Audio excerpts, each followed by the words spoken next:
wishes to speak. Are you aware that white people have more genetic diseases that affect their nervous system than people of color, than black people? Would you suggest that all of these white people who are carrying these defective genes, whose families may carry these defective genes, that they be examined and it be suggested to them that they be sterilized? Would you suggest this? Yes, I think I would, probably, in general. Let me just say this. What is very interesting is in the study of biology, biologists who have studied evolution, one of the very interesting things that they say is that the more functional skin pigment cells in the animal kingdom, the higher you are on the scale of phylogenetic ascension. In other words, nature in the course of evolution went to its highest state when it produced a cell that could produce pigment, and that we were sliding backwards. The mutation to albinism is a step backwards in the scale of evolution. Are you aware of that, Dr. Shockley? Thank you. No, I do not feel that there's any evidence to suggest that 80% of the ability to come to terms with your environment, that has to do with heredity. I think that much of it has to do with the environmental opportunity that the genetic material is exposed to. I think that if we look at the black people, if we just take the black group, and we look at those people who have been able to achieve, and we look at their backgrounds, we will find that they have had substantial socioeconomic opportunities that maybe some of the segment of the black population has not had. We will find the same thing in the white group. Those white people who have been socioeconomically deprived and at the bottom of the economic scale for whites, that these people are not performing in the same way that people who have extended socioeconomic opportunity. One of the very interesting things is that white women are now talking about women's liberation, and they are looking at their performance relative to white men, and they are saying, and all of the spokesmen for white women, and men and women are also saying, that the reason that the white woman has less confidence in her performance and is not performing as well, relatively speaking, as the white male, has been the attitudes within the white family as to the role of the woman versus the role of the man. Now, what is interesting is that when white people are looking at the difference in the performance of the white woman and the white man on IQ tests, they can account for that on the basis of environmental influences. However, when they shift over into looking at whites relative to people of color, somehow they want to drop that understanding and that awareness. A couple of years ago, we were being bombarded with violence in the black community related to black people's genetics, but not anybody else's violence being related to their genetics. 24 years ago, in my paper, The Cress Theory of Color Confrontation and Racism, White Supremacy, I said that the population that classifies itself as white has to continue to focus on color, genetics, sex, and numbers. And so 24 years after having made that statement, here we go again. So I'm not at all surprised, and I'm glad to have the Cress theory again validated. We need to understand that this discussion doesn't occur in the vacuum. It occurs within what I call a global, national, local system of white supremacy. Now, what do I mean by that? I maintain, and have for the past quarter century, that the behavior that we see, including this focusing, comes about because the white population on the planet is a tiny minority population. It's not people of color who are the minorities. Whites are fewer than 1/10 of the population on the planet. Number two, and perhaps most importantly, white. You see, when white people say, I am white, they are talking genetically about a genetic recessive characteristic that is a variant of albinism, not defined by Francis Welsing.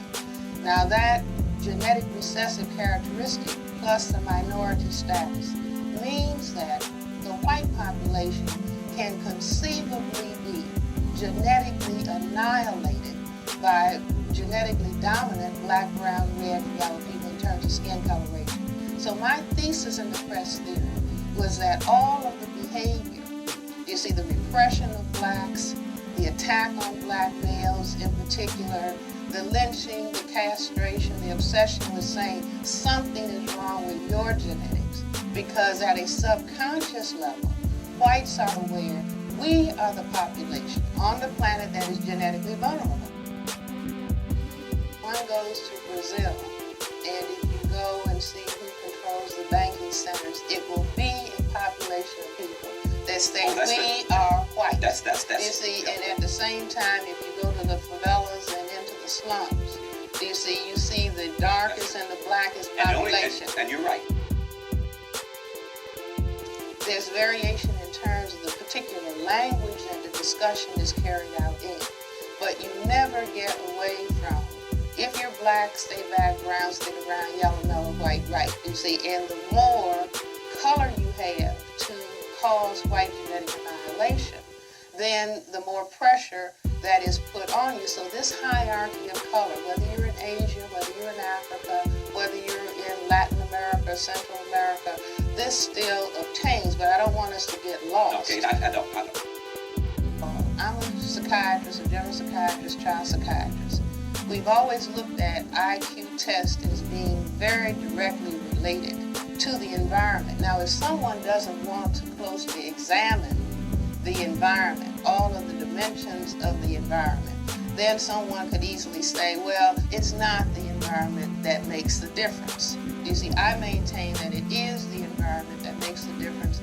And on Sunday, recently, an article was in one of the major newspapers in Washington, D.C., where a young white male, senior at University of Maryland, had his skin darkened, and he went to the South. He could have stayed in Maryland, but he went to the South. He was going to be black because he did not believe when blacks would say it's racism, it's racism. He thought that that was really just an excuse. So he had his skin darkened by a dermatologist, and he went to the South, and he could only tolerate the oppression for 2 days before he came running home and crying to his mother. I can't deal with it. I can't deal with it. Now, what I'm saying is that here is someone who can, the chemical is not given, and so he turns back white. He knew he had that escape, but he couldn't tolerate the insults in the restaurant, the various day-to-day, 24 hours a day, 7 days a week, assaults at a person of color on his psyche. But it's not generally talked about. You see, in other words, he talked about such things as being ignored when he would go into a restaurant, you see, or someone saying niggers are, no good. Just on and on and on and on. Now, that's continuous. If we understand racism is a system that is operative in all areas of activity, economics, education, entertainment, labor, law, politics, religion, sex, and war. And so this barrage, full court press, is coming at you on a daily basis. If it impacts economics and labor, this means, as is the case in large numbers of black families, you're talking about a one-parent family as opposed to a two-parent family. You're talking about disparage in inadequacies or inequities in terms of wages, and all of this begins to impact on what it is that is happening in that critical unit that we call the family unit. And if that unit cannot function in a supportive manner, for example, black infants, when they are born, and the first 9 months of life are accelerated compared to white infants. Now, how are they accelerated? Well, they're accelerated in terms of such things as smiling, holding up their heads, recognition of faces, and motor activity. Do you see? And smiling is also intellectual activity.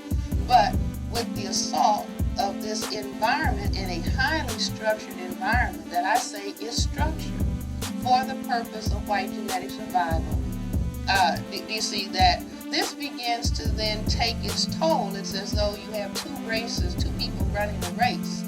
One, you tie weights around their ankles, and everything else is equal, but one has weights tied around his or her ankles. I've seen it. You see, the child has entered school at that point. And upon entering school, try to think about, when I think about what first grade was like, do you see, it was Dick and Jane and Spot and Puff, and a white family. It wasn't anything about a black family. It was a white family, all the pictures were white, all the presidents were white, Everybody that you focused on that was doing anything Goldilocks, Snow White, everybody is white, including White Christmas or White Bunny Rabbit. You see, so that the child is taking all of this information in about the environment and how he or she is valued or looked upon in the environment. Just learning the English language. You learn that white is pure and black is evil, black is bad. If the stock market falls, it's a Black Tuesday or a Black Monday.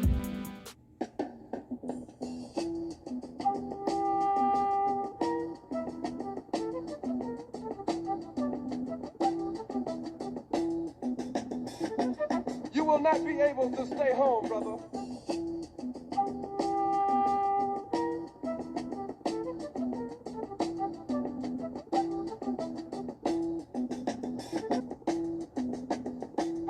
You will not be able to plug in, turn on, and cop out.